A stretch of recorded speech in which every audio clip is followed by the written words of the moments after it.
Again, welcome back to my channel. My name is Salim Mubarak. Okay, so today is the last video in this section. Okay, so about the topic metals, we are already finished 4 videos.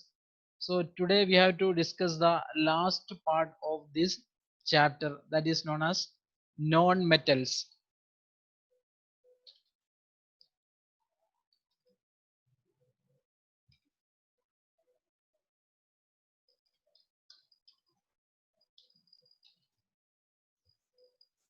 So in non-metals, the first two you have to discuss is the rubber.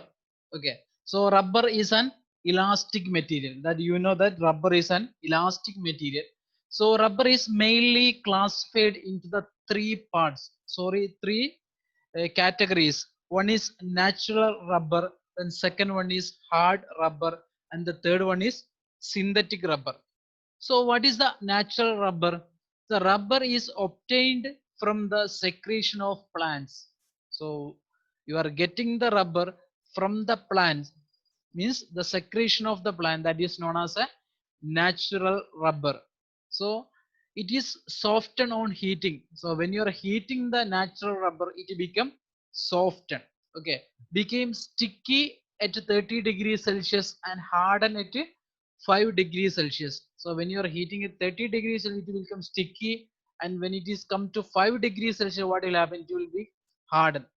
So next one is an important process we are doing in the rubber. That is a process is known as vulcanizing. Okay, the most of the exam it is a, you can see this question. What is vulcanizing? Okay, what when you are when the process of the vulcanization, what material you are adding to the rubber? Okay, so the content is the sulfur. So the sulfur is added to rubber and the mixture is heated. The process is called vulcanizing. So when the sulfur is you are adding to the rubber and it is the mixture, you have to heat that one. Okay, so it is process is known as vulcanizing. So what is the advantage of this vulcanizing process? So the by this process, stronger, harder, and more rigid rubber is obtained. That is an advantage. You will get the stronger, harder, and more rigid rubber after the process of vulcanizing. Okay, and also it became less sensitive to changes of temperature and it does not dissolve in organic solvent. So after the vulcanizing, the rubber become less sensitive to changes of temperature and does not dissolve in organic solvent. Okay, that is an advantage. But two advantages there is for the vulcanizing. Okay, so next one is by adding carbon black or oil wax. Okay, the deformation properties are minimized. So when you're adding carbon black and or oil wax, what will happen? The deformation properties of rubber are minimized. Okay, rubber is a moisture repellent and possesses good electrical property. Is another properties of a rubber. Rubber is a moisture repellent and possesses good electrical properties. So there is some disadvantage of rubber, natural rubber is there. It is listed out here. One is low resistance to the petroleum oil. So it will process low resistance to petroleum oil. It cannot be exposed into the sunlight. It cannot be exposed to the sunlight. Cannot be used for high voltage insulation. Okay, natural rubber it cannot be used for high voltage insulation. Okay, it is low operating temperature. It should be operating in the lower temperature. So what is the reason? As it became brittle and develop cracks at temperature of 60 degree. So when the temperature is above the 60 degree, what will happen? The rubber become brittle and it develops cracks. Okay, next one is the hard rubber. Second classification is known as a hard rubber. By increasing the sulfur content and prolonged vulcanization, a rigid rubber product is called hard rubber or ebonite is obtained. So when you're increasing the amount of the sulfur content, okay, and prolonged vulcanization, a rigid rubber you are getting a rigid rubber. It is also known as a hard rubber or ebonite. Okay, it possesses good electrical and mechanical properties. So hard rubber, it is possesses good electrical and mechanical properties. So where we are using the hard rubber?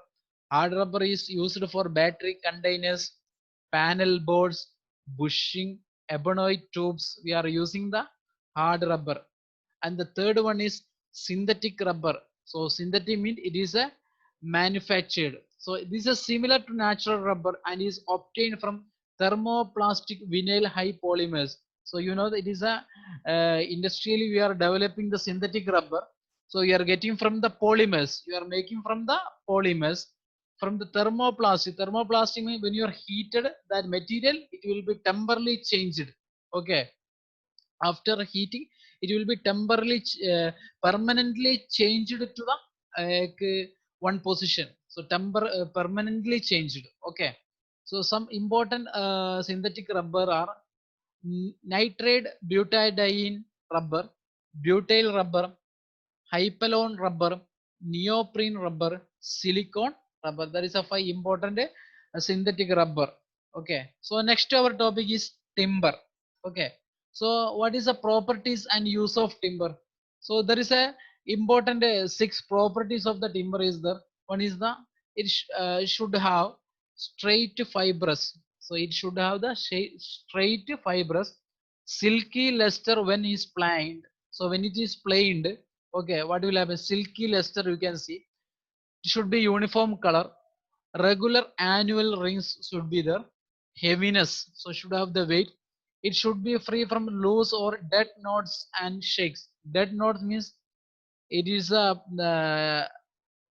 it is a point. So it is a some crack when you are cutting the branches.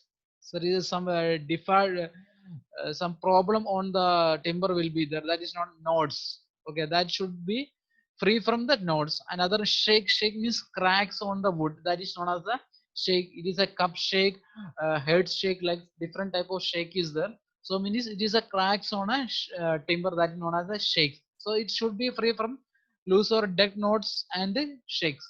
So timber again classified as softwood and hardwood. Okay, so how you are understanding the softwood? Usually all trees with needle leaves of softwood. So softwood have needle leaves and the hardwood have broad leaves. Okay. Then softwood contain resins and terpenes. Okay. The wood contains resins and terpene, that is known as a softwood. The wood has a fragrant smell will be there. Fibers are straight. Texture is soft and regular will be there. Tough for resisting tensile stress. It will be tough for resisting tensile stresses. Weak across the fibers. So softwood will be weak across the fibers. Annual rings are distinct, having one side soft, porous and light colored, and other side dense and dark will be there. This is about the soft timber. So where you are using the soft timber, because of its cheapness, it is used for low grade furniture, doors and windows for cheap types of houses. Cheap house or temporary house, we are using the soft wood and also use it as a fuel. Okay, some timbers are used for baskets and mat making. The bark of the timber we are using the garment is some places. Some bark is used as garment. In some places we are using as a garment. Okay, the next one is hard timber. So uh, hard timber used for high quality furniture such as chair, okay, tables, sofas, divans, beds. So hard timber, sorry, hard uh, timber we are using where high quality furniture, you need a high quality furniture such as chair, tables, sofas, divans. Okay, used for door, window frame for high quality house, for high quality, not temporarily, permanent house. We are using hard timber as they can make good polish and painting finish. And other one, you can timber, you can wood, we can use it as an insulator. So when it is not only the wood you are not using, some mixing. So wood is impregnated with oil or other substance is used for an insulator. Okay, alone wood alone we are not using. your wood is impregnated with oil or other substance, we are used as an insulator. So okay, it is used in example, you can see it is used in electrical machine winding as slot wedges. So in electrical machine there is a slots will be there. In slot there is a wedges as a wedge. Slot wedges means slot insulating material we are using as a wood. Okay. So next topic in the non-metal we have to discuss the non-insulating material. So these are the material which offer very high resistance to the flow of current and make current flow very negligible or nil. So insulating material, what is the? It offer very high resistance to the flow of current. That is known as a insulating material. Okay, and make current flow very low. So it is a high resistance to the flow of current. So it is a flow of negligible current will be flow through the path or circuit. Okay, this material have very high resistance, usually in mega ohm.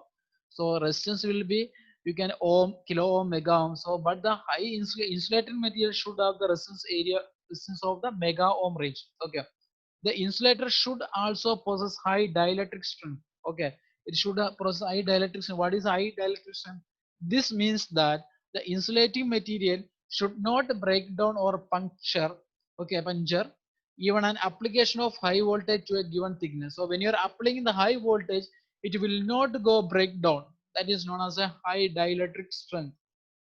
Okay, so what is the property of the insulator? The main requirement of a good insulating materials are, there is a six main important requirement is, one is high specific resistance, means it possess high resistance, okay, in the mega ohm range. Okay, good dielectric strength, so high value of breakdown voltage. Okay, high value of breakdown voltage means it is a good dielectric strength. Good mechanical strength in tension or compression. When you are applying tension or a compression, it possesses good mechanical strength. So it must resist the stresses set up during the erection and under working condition. Little deterioration with rise in temperature. So the insulation properties should not change much with the rise in. So when the temperature is changing, the insulating property will not change. That is known as a little deterioration with the rise in temperature. So when the electrical machine are loaded, so loading condition, the insulation property will not change. That is known as a little deterioration. Non-absorption of moisture when exposed to the damp atmospheric condition. When you're exposed to the atmosphere, damp atmospheric condition, non-absorption of moisture. So when you're absorbing the moisture, what will happen? The insulation property, the resistance, it will be decreased. Okay, the dielectric strength will be decreased. That is you can understand here. The insulation properties, especially specific resistance and dielectric strength, decreases considerably with the absorption of even a slight amount of moisture. So when the material is absorbing the moisture, what will happen? The specific resistance and dielectric strength will be decreased.